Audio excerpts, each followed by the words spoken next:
বুধবার গাজার উত্তরে জিকিম ক্রসিং এলাকায় ত্রাণবাহী ট্রাক ও বিমান থেকে সরবরাহ গ্রহণ করতে আসা মানুষের ওপর ইসরায়েলি সেনাবাহিনীর গুলিবর্ষণের ঘটনায় হতাহতদের মরদেহ এবং আহতদের কাঁধে কাঁধে বহন করতে দেখা যায় স্থানীয়দের।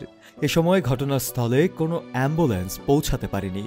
ঘটনাস্থলের ভিডিও ফুটেজে দেখা গেছে কিছু মানুষ কাঠের প্যালেটের ওপর করে মরদেহ টেনে নিয়ে যাচ্ছেন। অনেকেই ত্রাণবাহী ট্রাকে চড়ে বসেছেন, কেউ বা পিঠে করে আটা চাল বহন করছেন।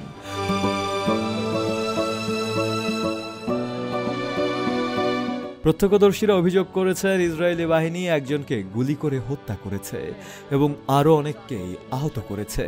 ভুক্তভোগীদের একজন জানান, ইসরায়েলি সেনারা অনেককেই গুলি করে হত্যা করেছে। মানুষ এখন খাবারের জন্য জীবনের ঝুঁকি নিচ্ছে। অনেক আহত ব্যক্তি এখনও হাসপাতালে চিকিৎসা পায়নি। একমাত্র স্মার্ট সিটি বসুন্ধরা, আধুনিকতায় এক ধাপ এগিয়ে।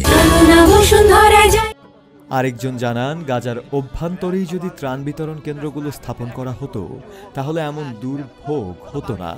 আমরা মরণের মুখে দাঁড়িয়ে ট্যাঙ্কের সামনে দিয়ে যাই শুধু ময়দার জন্য। মানুষ যখন ত্রাণ নিতে আসে তখন ভিড়ে পদদলিত হই। আহতদেরকে উদ্ধার করে না, মরদেহ পড়ে থাকে। স্থানীয় সংবাদ মাধ্যমের বরাতে আল শিফা হাসপাতালের পরিচালক মোহাম্মদ আবু সালমিয়া জানিয়েছেন, ওই দিন বুধবার মাত্র 2 ঘন্টার ব্যবধানে গাজার উত্তরে ত্রাণ নিতে এসে 23 জন নিহত ও 270 জন আহত হয়েছেন। প্রকাশের সময় পর্যন্ত আইডিএফ এ বিষয়ে কোনো মন্তব্য করেনি। অতীতে অবশ্য তারা বেসামরিক জনগণের ওপর গুলিবর্ষণের অভিযোগ অস্বীকার করেছে এবং বলেছে শুধু হুমকিস্বরূপ ব্যক্তিদের লক্ষ্য করে তারা পদক্ষেপ নেয়। আন্তর্জাতিকভাবে গাজার মানবিক পরিস্থিতি নিয়ে তীব্র নিন্দা জানানো হলেও ইসরায়েল এখনও অনাহার নীতি বাস্তবায়নের অভিযোগ অস্বীকার করছে।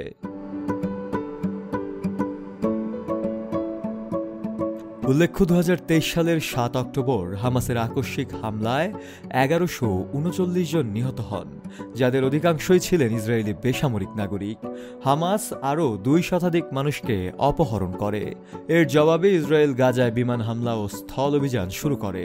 বর্তমান সময় পর্যন্ত এতে 60,138 জন ফিলিস্তিনি নিহত হয়েছেন এবং আহত হয়েছেন 1,46,269 জন।